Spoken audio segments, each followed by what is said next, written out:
Fresh होके coffee डाल के थोड़ा सा शरीर में बैठो, ताकि आपको सारी चीज़ें समझ में आए। उसके बाद हमारी सपोर्ट टीम आपके पास है, हमारे पीडीएफ्स आपके पास है, और रिवीजन सेशंस भी हम कंडक्ट करेंगे। तो उसकी टेंशन लेने की ज़रूरत नहीं है। But that's how it's gonna be, that I need you guys to be serious. I need you guys to be focused on this thing. And एक क्वेश्चन बिफोर वी स्टार्ट, क्या सबको ये सारी चीजें जो मैंने अभी कही क्लियर है? If yes then you can just type Y, if no then this is just N. कोई भी क्वेश्चन पूछता हूं मैं, अपने आप चैट बॉक्स ओपन हो जाता है। तो हर बार अगर मैं कोई क्वेश्चन पूछ रहा हूं तो आप चैट बॉक्स में आंसर दे सकते हो, उसके बाद अपने आप चैट बॉक्स बंद हो जाता है, ठीक है? Yes, that sounds great. So first slide से स्टार्ट करते हैं। What is forex market? सबसे इंपॉर्टेंट चीज होती है फॉरेक्स मार्केट में ये समझना कि फॉरेन एक्सचेंज, दो देशों की जो है एक्सचेंज, यानी कैसे? फॉर एग्जांपल समझ लो कि आज मान के चलते हैं, चलो मेरे को $1 खरीदना है, क्या है, मेरे को बहुत चुल मची है और मेरे को मेक्सिको, या मेक्सिको नहीं सॉरी, मेरे को न्यूयॉर्क जाना है घूमने, ठीक है? न्यूयॉर्क में क्या चलता है? US डॉलर चलता है, ठीक है? न्यूयॉर्क में अगर आपको जाना है तो आपको वहां पे स्पेंड 500 की हरी पत्ती नहीं चिपका सकते आपको कि ये 100 500 की पत्ती ले और मेरे को hot dog they they, okay? That's not gonna work for you. वहां पे क्या चाहिए? $1 चाहिए जिससे आप वहां पे स्पेंड कर सको उस देश की करेंसी या यूएस की करेंसी। सीधी सीधी सी बात है, US डॉलर है। हम इंडियंस है, तो हमको $1 पे करने के लिए या बाय करने के लिए ₹87 अभी हमें देने पड़ रहे हैं। अगर आप जाके देख लोगे तो अभी ₹87 स्टैंडर्ड प्राइस चल रहा है। यानी क्या है, ये 2025 का प्राइस है। लेकिन अब ये जो दो देशों के बीच का एक्सचेंज है ना, इसे हम इन शॉर्ट एक्सचेंज रेट कहते हैं। एक्सचेंज रेट क्या होता है? दो, एक देश की करेंसी बाय करने के लिए दूसरे देश की कितनी करेंसी हमें देने पड़ रही है, उस चीज को हम एक्सचेंज रेट कहते हैं। अब ये एक्सचेंज रेट ना फॉरेक्स मार्केट में हमेशा फ्लक्चुएटिंग होते हैं। आप कहते होंगे कि, या आपने सुना होगा बचपन से कि डॉलर स्ट्रांग हो रहा है, रुपीज वीक हो रहा है। देन उसके बाद बहुत सारी चीजें बदल गई पिछले कुछ सालों में। लेकिन अब ये 2025 का रेट है। अब मुझे आप गूगल करके बताओ कि 2015 में, चलो, $1 का रेट कितना था इन इंडियन रुपीज? $1 का रेट कितना था? गूगल करके बताओ जल्दी से। साइड में कोई मोबाइल होगा, अगर मोबाइल पे ही क्लास देख रहे हो, और अगर आपके पास लैपटॉप नहीं है ट्रेडिंग के लिए, तो भाई एक इन्वेस्टमेंट करनी पड़ेगी, सेकेंड हैंड ही क्यों ना हो, लेके आना पड़ेगा, ठीक है? 67 और 32। या तो गूगल पगला गया है, या तो तेजस और करण भाई थोड़ा सा भांग फूक गया है। दोनों में से एक सही हो सकता है, ठीक है? Let's just say that it was ₹65, okay? ठीक है, हाँ, let's just say it was ₹65। अब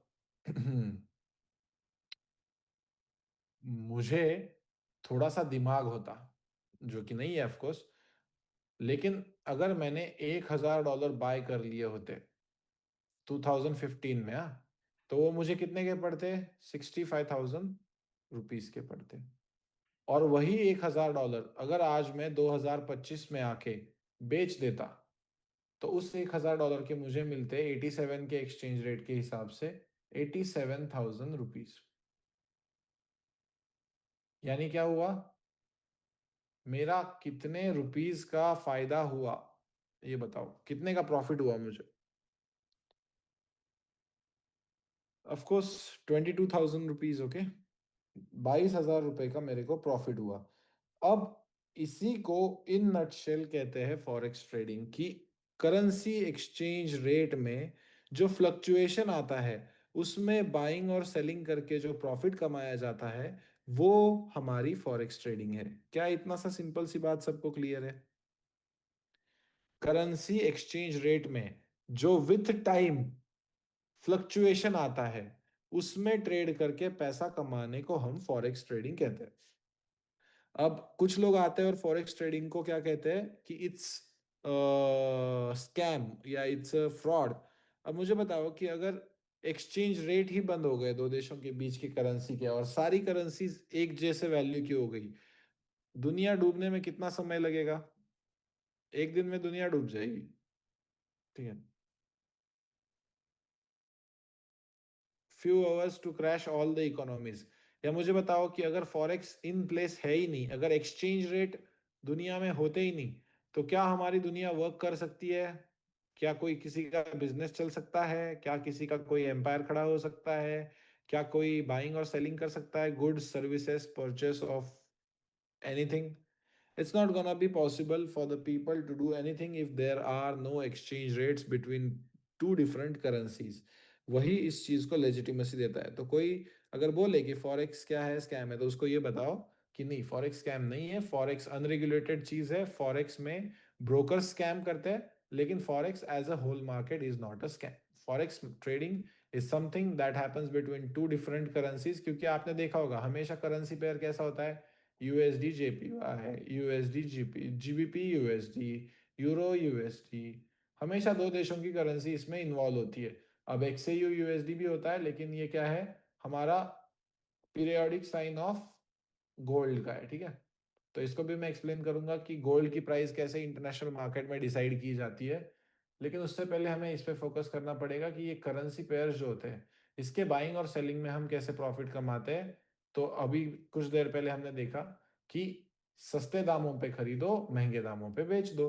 दुनिया की सिर्फ फॉरेक्स ट्रेडिंग के नहीं, दुनिया की हर एक ट्रेडिंग का यही सेम प्रिंसिपल है कि सस्ता खरीदो महंगा बेचो, सस्ता खरीदो महंगा बेचो, सस्ता खरीदो महंगा बेचो। और ट्रेडर्स का क्या काम है, ये जो एक्सचेंज रेट में फ्लक्चुएशंस आ रहे हैं ना, उसमें से हमको पैसा कमाना है। अब ये market 24 hours a day market open होता है, 5 दिन मार्केट चलता है, यानी मंडे से लेके फ्राइडे तक मार्केट ओपन होता है, सैटरडे संडे बंद होता है। अब यहाँ पे ये मार्केट जो है, लास्ट एक चीज इंपॉर्टेंट है इस स्लाइड में, कि largest and most liquid financial market in the world है। अब इसका मतलब क्या होता है, इंडियन इंडेक्स जो है ना, यानी निफ्टी 50 या बैंक निफ्टी, उसका डेली ट्रेडिंग वॉल्यूम अराउंड 300 से 400 मिलियन यूएस डॉलर का है। डेली ट्रेडिंग वॉल्यूम की बात कर रहा हूं मैं, ठीक है, ऑर्डर्स की नहीं या पैसे की।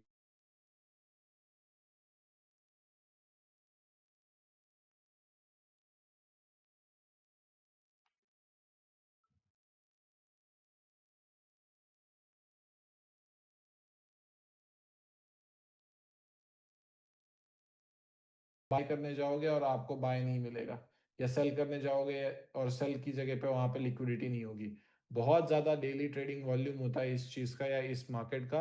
तो आपको हर एक पेयर में इंस्टेंट एग्जीक्यूशन मिलता है, जिसकी वजह से आप क्या कर सकते हो, इजीली इस मार्केट में बहुत अच्छे से ट्रेड कर सकते हो। हमारे इंडियन मार्केट्स में या फॉर दैट स्टॉक मार्केट्स में लेवरेज बहुत कम होता है। फॉरेक्स मार्केट में ब्रोकर्स लेवरेज बहुत हाई ऑफर करते हैं, ताकि आप जल्दी जल्दी पैसा कमा पाओ या जल्दी से पैसा उड़ा दो। दोनों चीजें हैं, क्योंकि मुझे पता है अब as a broker status I know things better than you know, okay? I know each and everything that is back end। बहुत सारे इन्फ्लुएंसर्स के किसी के पप्पा को भी नहीं पता होगा, इतनी सारी चीजें अब इस इंडस्ट्री के मुझे पता है। हर एक छोटी छोटी चीज जानता हूँ, फीड प्रोवाइडर से लेके एलपी तक कैसे सब कुछ मैनेज करना होता है, वो हर एक चीज। सो यहाँ पे आपको बहुत सारी चीजें सीखने को मिलेंगी। आपको क्या करना है, बस आपके कान खुले रखने हैं और जो भी बता रहा हूँ वो सुन के लेना है। अब इंडिया का जीडीपी कितना है, 4.2 ट्रिलियन यूएस डॉलर के आसपास, यानी मान के चलो कि लगभग 2 इंडिया फॉरेक्स मार्केट में रोज ट्रेड किए जा रहे हैं। इतना बड़ा ये मार्केट है। तो क्या आपको सबको समझ में आ गया कि फॉरेक्स मार्केट क्या है, कौन से टाइमिंग्स में ट्रेड हो रहा है, कौन से दिनों पे अवेलेबल होता है, कैसे उसमें ट्रेडिंग चलती है, कैसे buying lows and selling the highs वाला कंसेप्ट निकल के आता है, क्योंकि it's just cheaper and it's just expensive to sell. एक बेसिक आइडिया क्लियर है फॉरेक्स मार्केट के बारे में कि कैसे दो देशों की करेंसी के बीच जो है फ्लक्चुएशन आता है उनके एक्सचेंज रेट में, तो उसमें हम प्रॉफिट कमाते हैं, ठीक है। अब नेक्स्ट स्लाइड ये होती है कि आपका फॉरेक्स मार्केट में मेजर पार्टिसिपेंट्स कौन कौन है, यानी क्या कौन कौन इस मार्केट में हिस्सा ले रहे हैं, कौन कौन इस मार्केट में ट्रेड कर रहे हैं। सबसे पहले होते हैं बैंक्स। उसमें दो टाइप आते हैं, सेंट्रल बैंक्स और कमर्शियल बैंक्स। दूसरा टाइप होता है फाइनेंशियल इंस्टीट्यूशंस। उसमें दो टाइप आते हैं, एक इन्वेस्टमेंट बैंक्स, दूसरा हेज फंड। फिर आता है कॉरपोरेशंस, और लास्ट में आते हैं हमारे रिटेल ट्रेडर्स, यानी हम सब लोग, ठीक है, जिनके पास ना बिलियंस ऑफ डॉलर्स है, ना जिनके पास एक्सपीरियंस ट्रेडर्स है, ना जिनके पास एकदम हाई स्पीड इंटरनेट है, ना इनके पास डेटा का एक्सेस है, ना इनको कुछ पता है, ठीक है। वो सारे रिटेल ट्रेडर्स होते हैं। लेकिन उससे पहले हमें ये समझना है कि बैंक्स क्या होते हैं। दो तरह के बैंक होते हैं, एक सेंट्रल बैंक और एक कमर्शियल बैंक। हमारे इंडिया का सेंट्रल बैंक कौन है? आरबीआई। आपने कभी आरबीआई में अकाउंट ओपन किया है किसी ने?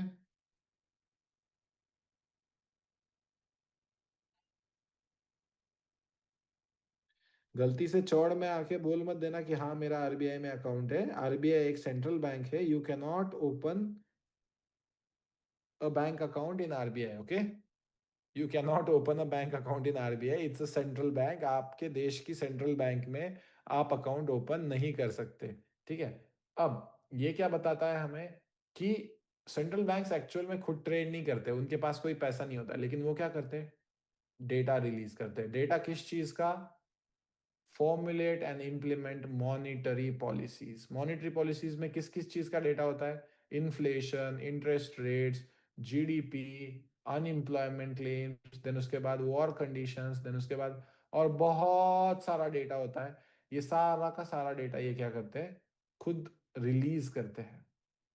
जो ये न्यूज आई ना आज सीपीआई की, वो इन्फ्लेशन का डेटा था। इन्फ्लेशन का डेटा किसने रिलीज किया? अमेरिका की सेंट्रल बैंक फेड्स ने। तो ये खुद चाहे ट्रेड ना कर रहे हो मार्केट में, लेकिन इनके पास इतनी खतरनाक पावर होती है कि अपने इन्फ्लुएंस कर सकते हैं सीधा ये नेशन की करेंसी वैल्यू को। यानी एक डेटा ऐसा डाल देंगे कि उससे पूरा मार्केट ऊपर नीचे हो जाएगा। आप सबने देखा है ना कि जब न्यूज आती है, जो सेंट्रल बैंक्स न्यूज रिलीज करते हैं, उसके बाद मार्केट में कितना बड़ा मोमेंटम आता है। वहां पे कोई बाय सेल कर रहा है इसलिए मोमेंटम आता है, या इनकी डेटा की वजह से मूवमेंट आता है, बताओ। It's purely because of the data, okay. It's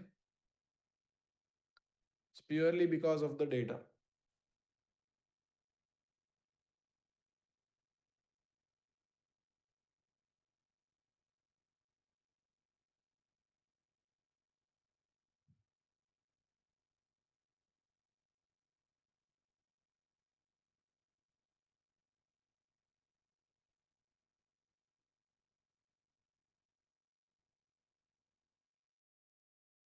Just give me 2 minutes, guys. I'll come back. Just give me 2 minutes. मुझे एक कॉल आ रहा है अर्जेंट। एक मिनट। हाँ, हिसाब से H D F C, S B I, जिसमें भी आपके बैंक अकाउंट ओपन है और जिसमें आपका पैसा है, उसको सबको हम क्या कहते हैं? कमर्शियल बैंक्स कहते हैं। ये क्या करते हैं? खुद फॉरेक्स ट्रांजैक्शन करते हैं और अपने क्लाइंट्स के लिए भी करवाते हैं। यानी क्या? ध्यान से सुनो। कमर्शियल बैंक्स आपका पैसा दूसरे देश में भेज सकते हैं। कैसे? मान के चलो कि आप एक बैंक में जाते हो। अगर आपने कभी नहीं किया है तो ये आपको नहीं पता होगा, लेकिन अगर आप एक बैंक में जाते हो और उसके क्या होता है कि मुझे क्या करना है, मेरा बेटा है यूएस में रहता है, उसको मेरे को पैसा भेजना है, लेकिन आपके पास पैसा रुपीज में है, तो वहां पे डॉलर में जाना चाहिए। तो आपको एक वो क्या करेंगे? फॉरेक्स रेमिटेंस का फॉर्म भरने को बोलेंगे। फॉरेक्स रेमिटेंस का आप एक फॉर्म भर दोगे, उसके हिसाब से आप क्या कर सकते हो? सीधा पेमेंट कर सकते हो अपने देश के बैंक से दूसरे देश के बैंक में। अब इसके लिए आप पेपाल, देन उसके बाद रेमिटली, ऐसे कुछ एप्स का भी यूज कर सकते हो। लेकिन आप सीधा बैंक से भी कर सकते हो, लेकिन वो एक ओल्ड फैशन वे है।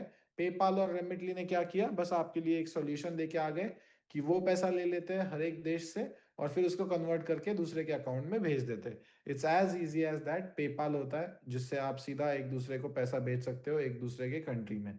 It's very simple and it's very doable, okay. Now, अब यहाँ पे ये जब अपने क्लाइंट्स के लिए एक देश से दूसरे देश में मनी भेज रहे हैं, तो ऑफ कोर्स वो एक क्या हुआ? फॉरेक्स ट्रांजैक्शन हुआ। तो इसीलिए ये लोग जो है ना, इनके पास लिक्विडिटी की कोई कमी नहीं है, क्योंकि आपका पैसा है, इनके पास पब्लिक का पैसा होता है, ओके। दे ट्रेड। अगर आपको लगता है कि आपका बैंक में जो सारा बैलेंस है ना, वो कुछ नहीं है, या like there is this term, मुझे एक यंग ही था वो बंदा, लेकिन मिलीनियर ने बताई कि अपने बैंक में मैक्स अमाउंट आपको रखनी चाहिए $10,000। Max, max. ये बिजनेसमैन जो जो है ना इस क्लास में, वो सब ये लोग जानते हैं। लोगों को क्या लगता है कि उनकी एफडीज और ये सब बहुत सेफ है, और कुछ कुछ नहीं। कल अगर बैंक डूबा ना, तो आपको मैक्सिमम 3 लाख की सेटलमेंट मिलेगी। उससे अच्छा है ये पैसा इसके ऊपर का जो भी है ना, सीधा एसेट्स में डालो। Many people know this, but I am just sharing it out of curiosity here, that yes, this is reality. अगर आपके पास, क्योंकि मैं फंस चुका हूँ, मतलब मैंने हद से ज्यादा पैसा बैंक्स में रख के ब्लॉक और ये सब चीजों में मैं फंसा हुआ हूँ। तो मैं आपसे यही दरखास्त करूंगा कि भाई अगर तुम्हारे पास पैसा है तो उसको प्लीज बैंकों में पड़े मत रहने दो, जाके कहीं पे भी लैंड खरीद लो भाई, या कुछ भी खरीद लो, लेकिन उससे कुछ खरीद लो भाई। और एसेट्स खरीदना, ना कि लायबिलिटीज। नहीं तो पता चला अतुल भाई ने खरीदने को बोला है, जाके पूरे पैसे की एक कार लेके आ गए। ऐसा मत करना, ठीक है? Just have a smart investment plan ready for you, because these banks are there to F you up. Bank runs the world. All the banks in the world, they run the world. They are act as a market maker. क्योंकि क्या है ना, आपका पैसा है वो आपके against hedge करते हैं, पता है? सारे एलपीज, जब जब उसमें एक ऑर्डर बाय की जाती है ना किसी रिटेलर की, तो उसके अगेंस्ट वो सेल करते हैं।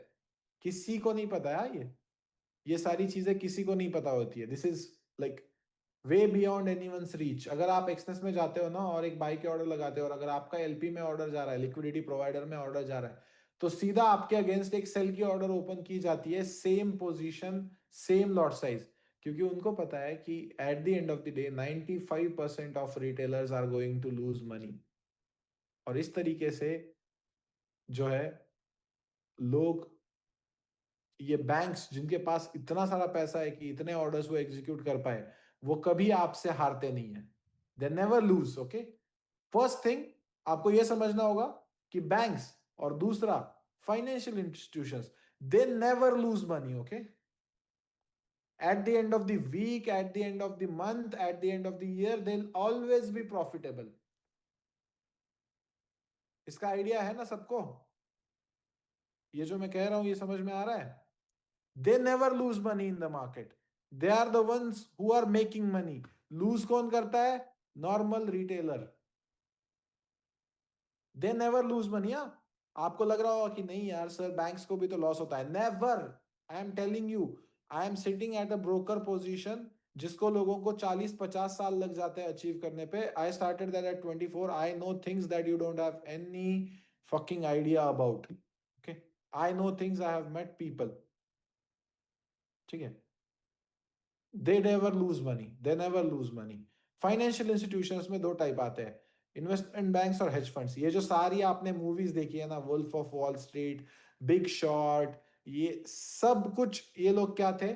इन्वेस्टमेंट बैंकर्स थे या हेज फंड के मैनेजर्स थे। यानी क्या? ये सिंपल सी इनका फंडा होता है। अमेरिका में या वेस्टर्न वर्ल्ड में ये कॉमन प्रैक्टिस है कि मिलीनियर्स और बिलीनियर्स लोग क्या करते हैं, ऐसे फर्म्स होते हैं, ठीक है? अपने इंडिया जैसा नहीं कि तू मुझे 10 लाख रुपए दे और 10% में तेरे को पर मंथ दूंगा, 2 महीना दे दिया, उसके बाद बाकी का 8 लाख रुपए लेके भाग गया।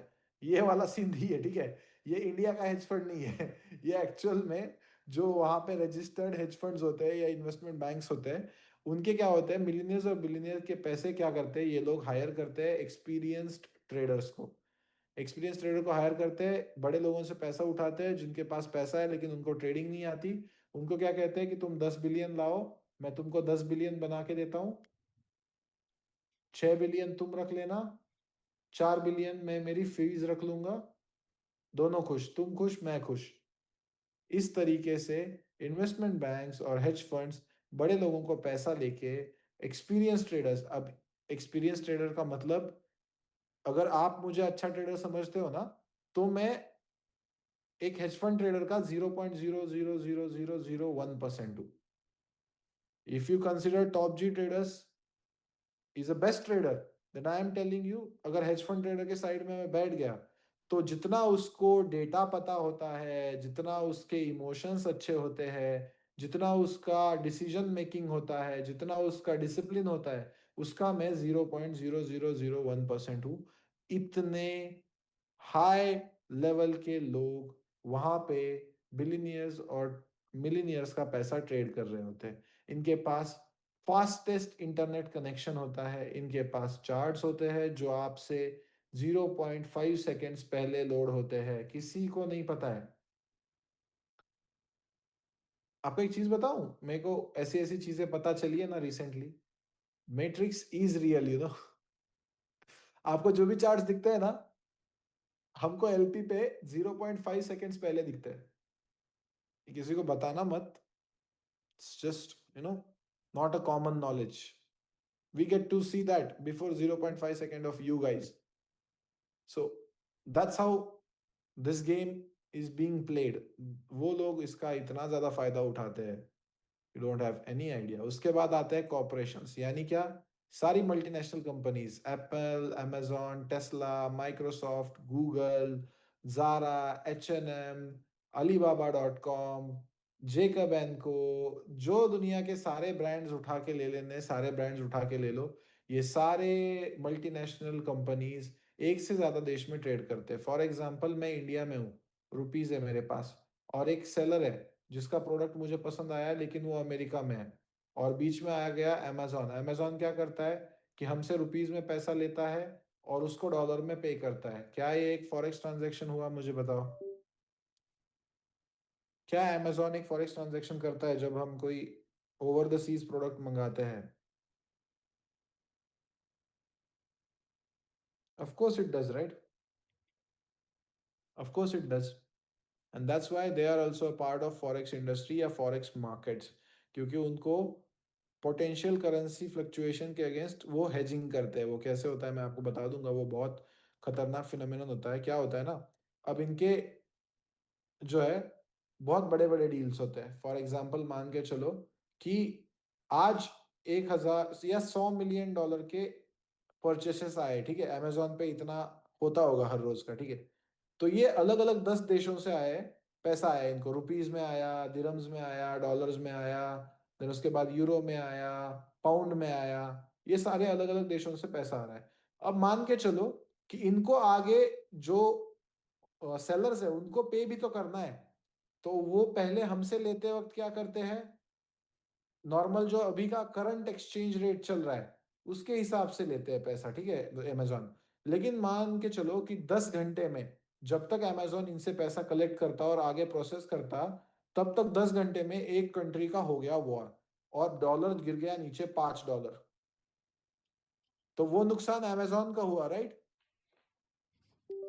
समझ रहे हो कि कैसे नुकसान हो सकता है अमेजोन का दो देशों के बीच के करेंसी के बीच में खेलते वक्त?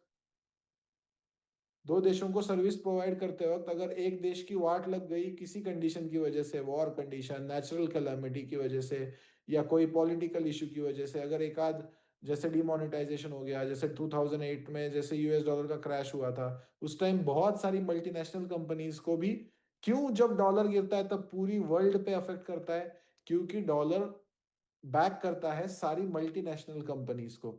अगर मल्टीनेशनल कंपनीज गिरी तो लोगों के जॉब्स जाते हैं, जॉब्स जाते हैं तो उनका पेमेंट कम होता है, कम होता है पेमेंट तो उनका परचेसिंग पावर कम हो जाता है, जिसकी वजह से पूरा वर्ल्ड डाउन हो जाता है। Dollar is so strong because each and every company that is there, they are using dollar as their backbone, and that's how they will have to potentially hedge against the currency crisis. वो कैसे होता है, वो बहुत बड़ा concept है, समझने की जरूरत नहीं है। मैं नेचुरली ये क्लास में डिस्कस भी नहीं करता हूँ, लेकिन आपकी क्लास में कर लिया।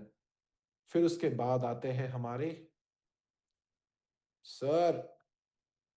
सर मेरा $50 का अकाउंट है सर, मुझे $1 मिलियन कमाने हैं, मुझे रोड मैप दो सर। इतना हंसी आता है ना, जाएंगे किसी ब्रोकर में एक अकाउंट ओपन करेंगे, $50 का फंड डिपॉजिट करेंगे और उनको $50 to $1 मिलियन का रोड मैप चाहिए होता है।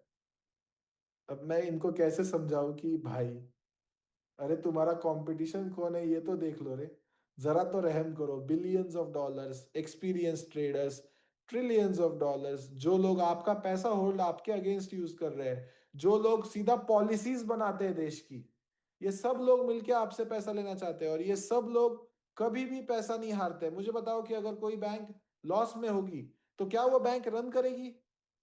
Banks are never in losses, financial institutions are never in losses, and corporations are never in losses.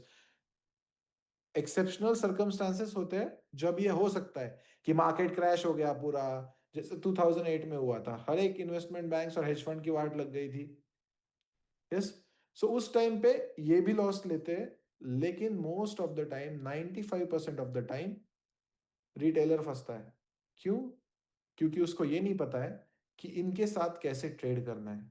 उसको ये नहीं पता है कि कौन से लेवल से ये बंदा या ये लोग ट्रेड कर रहे हैं, कहाँ पे ये एग्जिट करते हैं। मैं आपको इसका परफेक्ट एग्जांपल दिखाऊं, लोग कितने बेवकूफ हो सकते हैं अपनी ट्रेडिंग करियर में, इसका मैं आपको परफेक्ट एग्जांपल बताता हूँ। लोग इतने बेवकूफ होते हैं ना, सॉरी,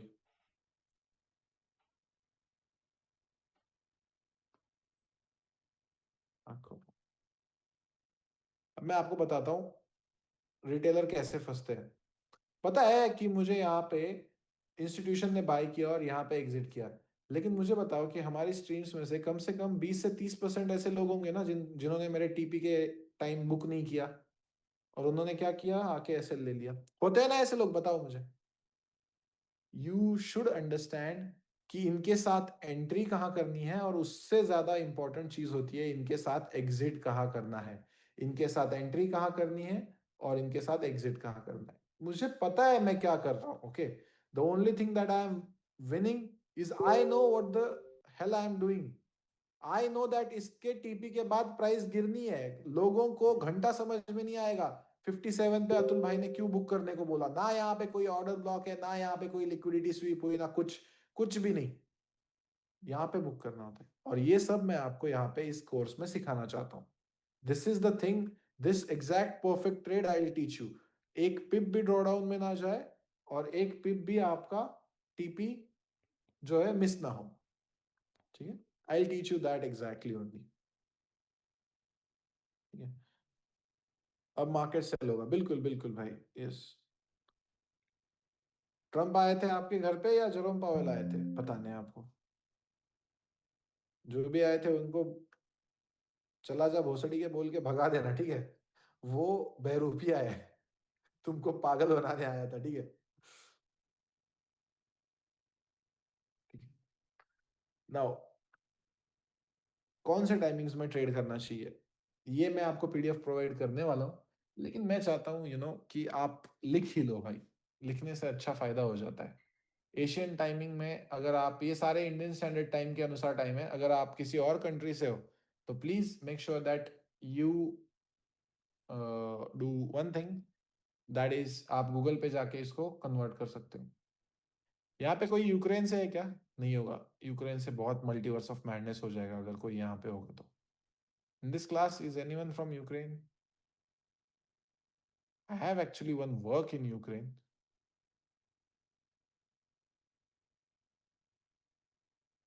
जॉर्जिया।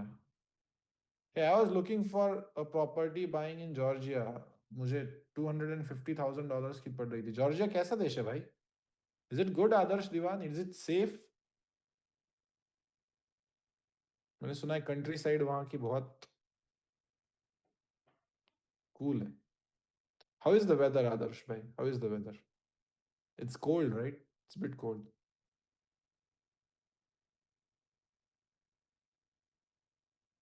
या mostly cold, that's the main problem.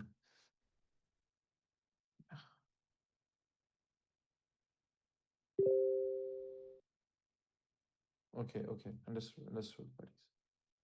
Now, Asian timing में अगर ट्रेड करना है, मैं प्रेफर नहीं करता हूँ एशियन टाइमिंग में, मैं ट्रेड नहीं करता हूँ ऑनेस्टली बताता हूँ। पहले ट्रेड करता था, लेकिन अब मेरे को सुबह नींद नहीं खुलती है इतना जल्दी उठ के ट्रेड करने में, और मेरा माइंड इतना क्लियर नहीं होता है कि मैं यहाँ पे ट्रेड कर सकूँ। तो एशियन सेशन में अगर ट्रेड करना है तो 5:30 बजे से लेकर 8 बजे तक आप ट्रेड कर सकते हो। देन उसके बाद 8 बजे से लेकर 10 बजे तक नो ट्रेडिंग टाइम, स्ट्रिक्टली इसमें कोई एंट्रीज मत लो। अगर एशियन सेशन स्किप करते हो आप, तो सीधा 10 बजे एनालिसिस को बैठ जाओ, और 11:30 बजे तक जो भी मैं आपको इस स्ट्रेटेजी में सिखाऊंगा वो सारा एनालाइज कर लेना। Analysis time for LSTT, London session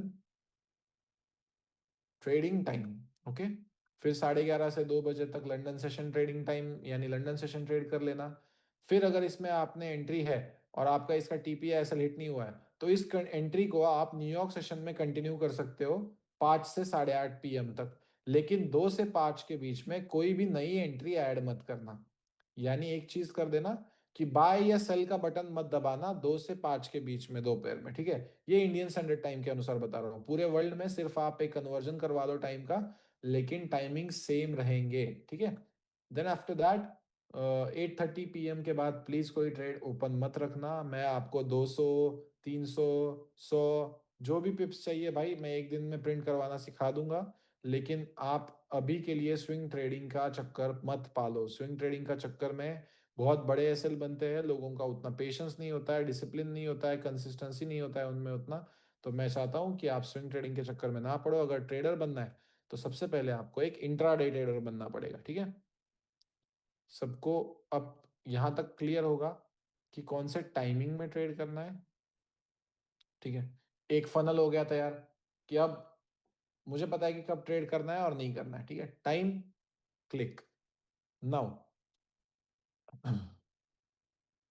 basic of currency pairs, मैं चाहता हूं कि मैं इसको सीधा ट्रेडिंग व्यू पे ही एक्सप्लेन करूं।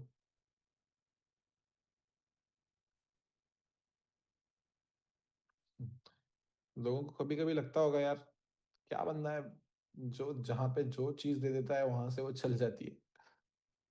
समटाइम्स आई वंडर दैट लोग एक्चुअल में प्रॉफिट कमाते भी होंगे मेरे लेवल्स पे या सिर्फ टाइम पास करते हैं, पता नहीं। क्योंकि ये 4 आवर का अगर मैं आपको सिखा दूं थोड़े दिनों में तो आप खुद यहाँ पे प्रॉफिट करने लग जाओगे। Now I feel that I miss this trade. Shit. यहाँ 20-25 पैसों के साथ अभी तक 100 पिप चल रहा है भाई। ये सीधा यहाँ तक मिलने वाला है तुमको, ठीक है। देख लेना, प्राइस गिरी है, उठाया है ऑर्डर, सीधा यहाँ तक मिलने वाला है। ये पूरा रेंज फिल होने वाला है सीधा 350-400 pip. Now currency pairs, basic of currency pairs, ये क्यों हटा रहा हूँ। यूएसडी जेपीवाई मानता है कि दो देशों की करेंसी हर एक करेंसी पेयर में होती है। फर्स्ट करेंसी जो होती है ना, पहले 3 लेटर्स, उसे हम कहते हैं बेस करेंसी। और सेकेंड 3 लेटर्स जो होते हैं ना, उसे हम कहते हैं कोड करेंसी। सर ऐसा क्यों कहते हैं, बस भाई कहते हैं बात खत्म भाई, ठीक है। अब अगर मुझे आपने किसी ने पूछा कि सर आपका नाम अतुली क्यों रखा है भाई, बस बात खत्म। बेस करेंसी तो बेस करेंसी, कोड करेंसी तो कोड करेंसी। लेकिन इसका एक्सप्लेनेशन आपको यहाँ पे मिल सकता है जब आप ये चार्ट प्लॉट करते हो। जब ये एक्चुअल में चार्ट प्लॉट हो रहा था, कल के अंधों को ये नहीं पता होता है कि यूएसडी जेपीवाई का प्राइस का चार्ट 148.000 क्यों चल रहा है। नहीं पता होता है, बेवकूफ लोग होते हैं, ऐसे ही खुद को एक्सपीरियंस बोलने लग जाते हैं। पहली चीज, बेस करेंसी जो होता है ना यूएसडी, वो हमेशा बेस पे होता है और वो हमेशा कांस्टेंट होता है, इज इक्वल्स टू 1। और जो कोड करेंसी होता है वो हमेशा चार्ट के राइट हैंड साइड पे होता है, यानी जेपीवाई। बेस, बेस पे, कोट राइट हैंड साइड पे, और इस तरीके से कुछ प्राइस चल रही है अभी, करंट प्राइस। ये डिनोट करता है, अगले कुछ लाइन ध्यान से सुनना। इंटरनेशनल मार्केट में बेस करेंसी का एक सिंगल यूनिट खरीदने के लिए कोट करेंसी के कितने यूनिट्स हमें पे करने पड़ रहे हैं, ये उस चार्ट का प्राइस चल रहा होता है। बेस करेंसी का एक सिंगल यूनिट खरीदने के लिए कोट करेंसी के हमें कितने यूनिट्स पे करने पड़ रहे हैं, ये उस करेंसी पेयर का प्राइस चल रहा होता है। फॉर एग्जाम्पल, अगर मुझे यूएस घूमने जाना है और मैं इंडिया से हूँ, ठीक है, तो मैं क्या करूंगा, यूएसडी आईएनआर, ये चार्ट में ओपन करूंगा। इसमें मैं देखूंगा कि मेरे को क्या करना है।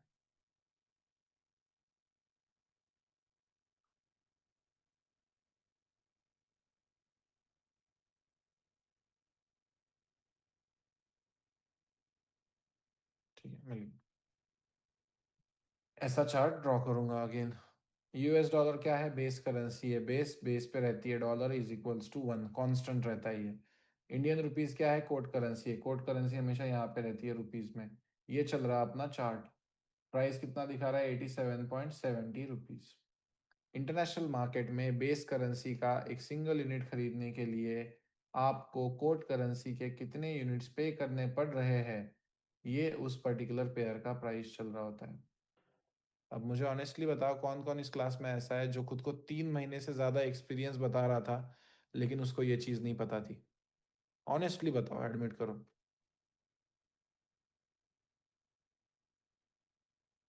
Yes, there are people who did not know this, अब आप मुझे बताओ कि अगर इतनी बेसिक सी चीज लोगों को नहीं पता है तो लोग कैसे प्रॉफिट करेंगे?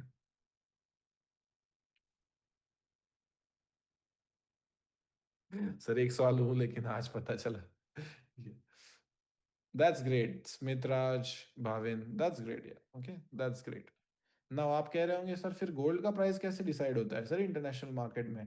ये गोल्ड स्पॉट यानी क्या? यहाँ पे एक XAU मतलब क्या सर? और ये US डॉलर यानी क्या? यहाँ पे डॉलर। ये तो समझ गए सर कि 3344 डॉलर देने पड़ेंगे एक XAU खरीदने के लिए। 3344 डॉलर देने पड़ेंगे। लेकिन एक XAU मतलब 1 ounce of gold, that is 28 grams of gold. International market में अगर आपको 28 ग्राम्स ऑफ गोल्ड खरीदना है तो आपको 3344 dollar at this exact moment देने पड़ेंगे। समझ में आया? Same goes for bitcoin. एक बिटकॉइन खरीदने के लिए अभी 1,14,000 डॉलर देने पड़ते। या you can say that. No no no no no, वो लॉट साइज होता है भाई। 3 kg यानी वो एक लॉट का होता है। ये आजकल के इन्फ्लुएंसर ना, ये पक्का तुमने मुझे मनीष कुमार ऑनेस्टली बताओ, ये रिसेंटली तुमने इंस्टाग्राम पे रील भी देखी है ना? सही में बताना मुझे। हाँ इस साले हरामी लोग, अरे ये बहुत कॉमन नॉलेज है। ये लोगों को ना कुछ तो नया लेके आते हैं, पता है? You know how much gold you are buying when you are opening one lot. अबे stupid idiot, have you heard about the leverage? मैं क्यों 3 kg गोल्ड, मतलब सो illogical and so idiot of these people and these influencers, कि कुछ likes के लिए ये क्या नॉलेज दे देंगे मुझे बताओ। कोई सेंस बनता है इस बात का कि मैं एक लॉट अगर बाय कर रहा हूं तो मुझे जानना है कि 3 kg गोल्ड मैंने खरीदा है? How the fuck it does even make sense?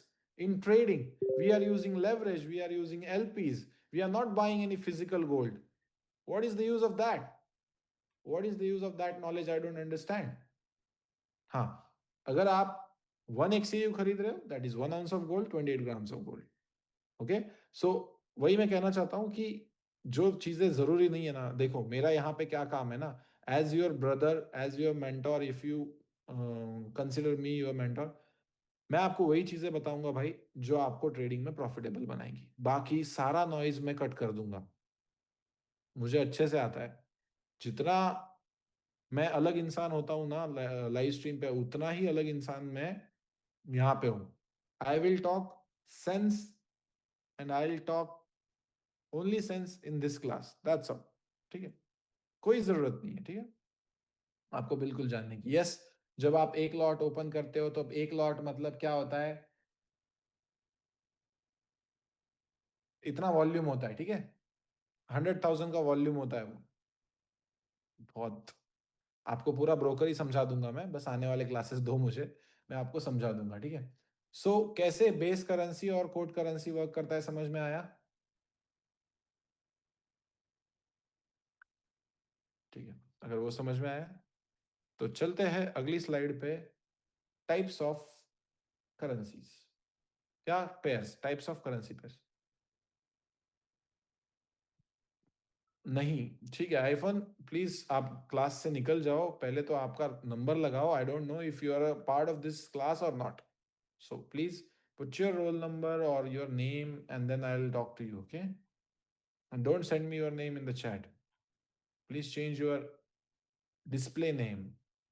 और अगर किसी को डिस्प्ले नेम चेंज करना नहीं आता है, ऐसा किसी ने कल मुझे बोल दिया आपको रोल नंबर मिलने के बाद, तो प्रॉफिटेबल बनना फॉरेक्स इंडस्ट्री में भूल जाना, ठीक है?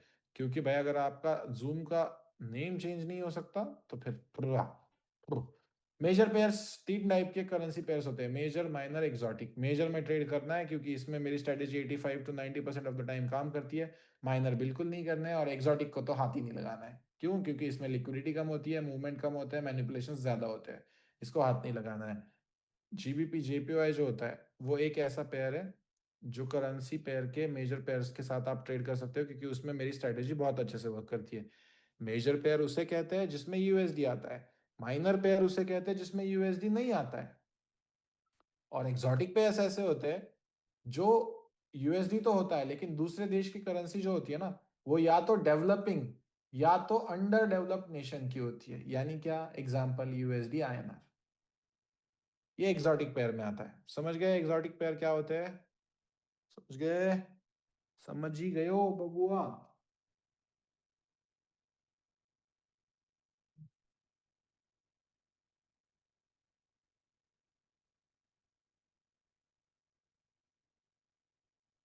ठीक है, ओके।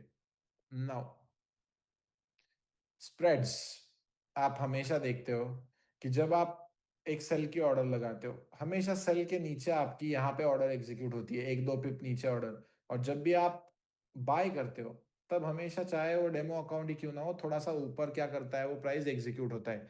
ये हमेशा फॉरेक्स ट्रेड में करते हुए आपने MT5 में होते हुए देखा है ना? ये फिनोमेनन होते हुए देखा है सबने? Yes.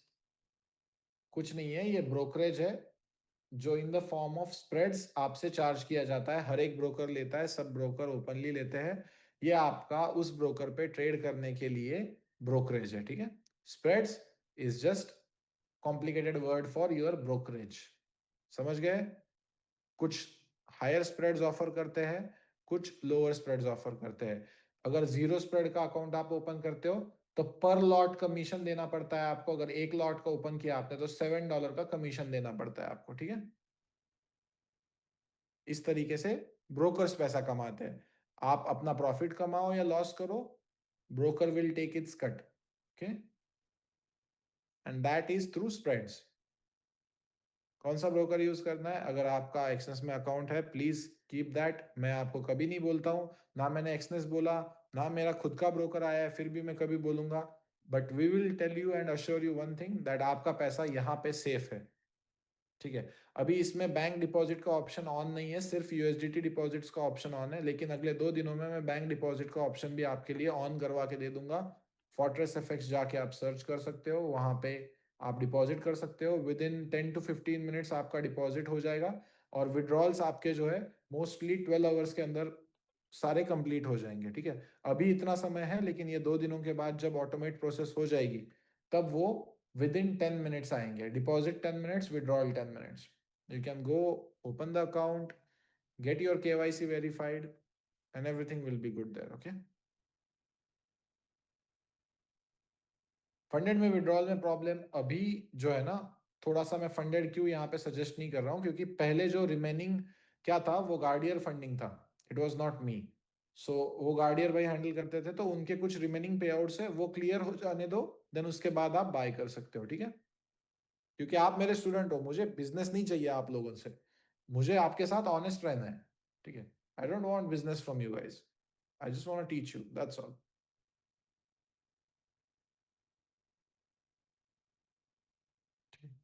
Yes, that is the exact same thing, right? पहले के प्रॉब्लम्स अगर क्लियर हो जाएंगे, तब मैं आपको बता दूंगा, ठीक है? अभी के लिए नहीं अमीर अजमत, लेकिन मैं चाहता हूं कि आप यूएसडीटी खरीदना भी सीखो, पता है? क्योंकि अगर आपको फॉरेक्स मार्केट में ट्रेड करना है ना, तो इवेंचुअली आपको विड्रॉल कभी ना कभी यूएसडीटी में लेना पड़ेगा। और हमेशा मैंने एक चीज देखी है ना, जो हाईली अचीव करते हैं ना लोग लाइफ में, और जो अंडर अचीवर रह जाते हैं ना, उनमें एक ही गैप होता है, कि उनको पता है कि एक चीज सीखने के लिए 10 मिनट लगने वाले हैं, लेकिन वो उसको एक मंथ से जो है इग्नोर कर रहे होते हैं। आप में से कई लोग होंगे, ऑनेस्टली एडमिट करो। एक छोटी सी चीज है सर, मुझे सीखने में ना 2 मिनट या 10 मिनट लगने वाले हैं, लेकिन मैं बस उसको इग्नोर किए जाता हूँ। होता है ना सबके साथ, मेरे साथ आज भी होता है, मैं एडमिट करता हूँ। होता है सबके साथ कि सर, थोड़ी सी एकदम छोटी सी, मैं अगर एक आध वीडियो देख लूंगा ना सर, तो तुरंत हो जाएगा सर। ठीक है, यूएसडीटी इज बेस्ट। वो आपका टैक्सेस का इशू प्रॉब्लम नहीं होगा, बहुत सारी चीजें है यार, ठीक है? सो हमेशा याद रखो कि वो अभी रिसेंटली एक पॉडकास्ट पे एक लेडी ने बोला, चूज द हार्ड थिंग, मतलब क्या उसने बोला, choose the painful right over, मतलब गलत सही से अच्छा है, गलत इजी चीज से अच्छा है पेनफुल राइट चीज चुनो। ऐसा कुछ तो भी था वो। तो मैं कहना चाहता हूँ इन शॉर्ट, भाड़ में जाओ, यूएसडीटी खरीदना सीखो, ठीक है? बाइनेंस से खरीदो, इधर से खरीदो, उधर से खरीदो, उससे मेरा कोई वास्ता नहीं है। अभी तक मैंने कोई क्रिप्टो एक्सचेंज नहीं लॉन्च किया है खुद का। In future maybe I will do that, okay? Then उसके बाद नेक्स्ट होता है टाइप्स ऑफ ऑर्डर्स, जो कि हमारी लास्ट की स्लाइड है आज की, और उसके बाद मैं आपको थैंक यू कह के निकल जाऊंगा। मार्केट ऑर्डर सिंपल सी है, ठीक है ये स्लाइड। मन किया बाय किया, मन किया सेल किया, किसी भी प्राइस पे जाके, उसे हम क्या कहते हैं, मार्केट ऑर्डर कहते हैं। जहां पे भी आपका टीपी होता है, जैसे आपने अभी एक एग्जांपल में देखा कि कितना इंपॉर्टेंट है आपका टीपीएस होना। ओटीपी की जो ऑर्डर होती है, मुझे बताओ यहाँ पे किसको किसको ये नहीं पता है कि जब आप एक जगह पे बाय करते हो और उसका टीपी होता है ना, वहां पे वो एक्चुअल में आप क्वांटिटी सेल करते हो। अगर ये चीज आपको अभी पता चली है ना मेरे दोस्त, 1 साल से पहले प्रॉफिटेबल होने के बारे में मत सोचना, ठीक है। ऑनेस्टली बता रहा हूँ, अगर ये चीज आपको आज पता चली है कि जब आप यहाँ पे क्वांटिटीज बाय कर रहे होते हो और जब आपका टीपी होता है तब वो आप क्वांटिटीज सेल ऑफ कर रहे हो, तो 1 साल से पहले प्रॉफिटेबल होने का सोचना मत। क्लियर है सबको? ठीक है। हाँ, ये मोस्टली लोगों को पता होता है, ठीक है, मोस्टली लोगों को पता होता है। Yes, I know. बिल्कुल बिल्कुल, वो पता होगा। मैं इसीलिए बोला ना कि कम लोग होंगे। टेक प्रॉफिट क्लियर होगा आपको फिर, और मार्केट ऑर्डर क्लियर होगा। अब आते हैं स्टॉप ऑर्डर्स। हम एनएफपी के टाइम या मेजर इंपॉर्टेंट न्यूज जो होते हैं ना, उस टाइम स्टॉप ऑर्डर्स यूज करते हैं। पता है क्यों? ये मान के चलो कि करंट प्राइस है, यानी यहाँ पे अभी क्या है, यो बाबा रे बाबा, गोल्ड पे तुमको चकावत गाइस यार। क्या भाई यार, क्या ट्रेड मिस हुआ है पता है। शिट भाई, शिट। यहाँ पे हम बात कर रहे थे राइट कि यहाँ तक ये आने वाला है। This is what you will learn my friends, this is what you will learn. Shit, shit. This this is magic. मजा आ गया, मजा आ गया दोस्त। इसमें मैंने प्रॉफिट कमा लिया था, इसलिए इसको ट्रेड नहीं किया मैंने। हाँ हाँ हाँ हाँ। ठीक है। सो अब मान के चलते हैं कि एनएफपी की न्यूज आने वाली है अगले 2 मिनट में, ठीक है, और ये हमारा करंट प्राइस है। यूजुअली ट्रेडर्स क्या करते हैं, कर एनएफपी की कैंडल कैसे बनती है, सीधा 1 मिनट में ऐसी कैंडल बनती है। तो यहाँ पे आपको बाय करने का, एंट्री करने का मौका मिलेगा क्या, बताओ? यहाँ पे आपको बाय करने का मौका मिलता है जब एनएफपी की कैंडल बनती है, किसी न्यूज की कैंडल बनती है। You don't get that time, okay. So what you do is, current price के ऊपर जो बाय की पेंडिंग ऑर्डर लगती है ना, उसे हम बाय स्टॉप कहते हैं। प्राइस यहाँ पे आती है, बाय का ऑर्डर उठाती है और अपने आप ऊपर जाके टीपी लगा देती है। अगर नीचे स्पाइक मार दिया तो आपका एसएल हो जाएगा। वहीं पे अगर आपको लग रहा है कि गोल्ड सेलिंग में चला जाएगा न्यूज के बाद, तो आप करंट प्राइस के नीचे जो सेल के ऑर्डर लगाते हो उसे आप सेल स्टॉप कहते हो। प्राइस नीचे आती है, एकदम से सेल के ऑर्डर उठाती है, टीपी हो जाता है। अगर स्पाइक मार दिया तो आपका एसएल लग जाता है। करंट प्राइस के ऊपर जो बाई की ऑर्डर लगती है उसे बाय स्टॉप, और करंट प्राइस के नीचे जो पेंडिंग सेल की ऑर्डर लगती है उसे हम सेल स्टॉप कहते हैं। क्लियर है सबको?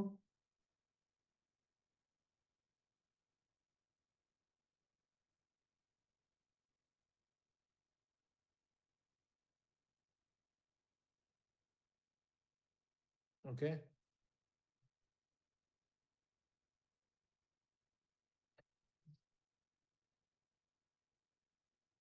ठीक है सर, फिर करंट प्राइस पे ही बाय सेल कर दो। स्लिपेज, आपने नहीं सुना है शायद इसके बारे में। अगर आपके उल्टी न्यूज आ गई ना, आपका 20 पिप का एसएल होगा लेकिन कटेगा आपका 100 पिप का एसएल, ओके। ठीक है। You are never 100% sure, you know. आज मेरा सेलिंग का बायस था, न्यूज में गया ऊपर। आप बताओ कि आज मैंने अगर सेल स्टॉप लगाए होते तो प्रॉब्लम हो जाता ना, या मैंने सेल की एंट्री पहले करवाई होती। ठीक है।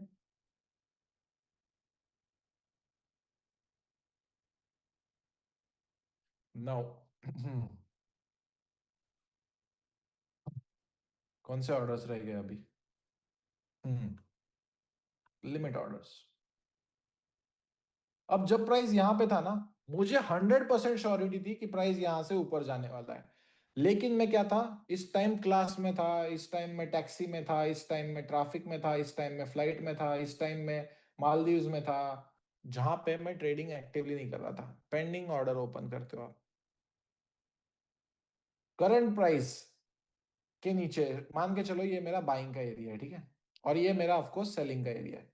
करंट प्राइस के ऊपर जो सेल की ऑर्डर लगती है ना, उसे हम कहते हैं सेल लिमिट। मैं एक्सपेक्ट क्या कर रहा हूँ कि प्राइस ऊपर आएगी, इस पॉइंट से प्राइस सेल हो जाएगी, मेरा टीपी हो जाएगा। अगर ऊपर चली गई तो मेरा एसएल हो जाएगा। तो ये क्या होती है, एक पेंडिंग ऑर्डर होती है, ठीक है। वहीं पे प्राइस नीचे आएगी मेरे बाय जोन से, अगर प्राइस बाय हो गई तो मेरा टीपी हो जाएगा, अगर नीचे चली गई तो मेरा एसएल हो जाएगा। तो करंट प्राइस के नीचे जो बाय की ऑर्डर लगती है उसे बाय लिमिट, और करंट प्राइस के ऊपर जो सेल की ऑर्डर लगती है उसे सेल लिमिट। करंट प्राइस के ऊपर जो बाय की ऑर्डर लगती है उसे बाय स्टॉप, और करंट प्राइस के नीचे जो सेल की ऑर्डर लगती है उसे सेल स्टॉप। क्या ये चार फिनोमिनन क्लियर है? Stop orders and limit orders, क्या ये सबको क्लियर है? बताओ। सिंपल सी बात है, क्रिस क्रॉस है, ठीक है। यस, ओके, ठीक है। Then let me share you few things in the group now.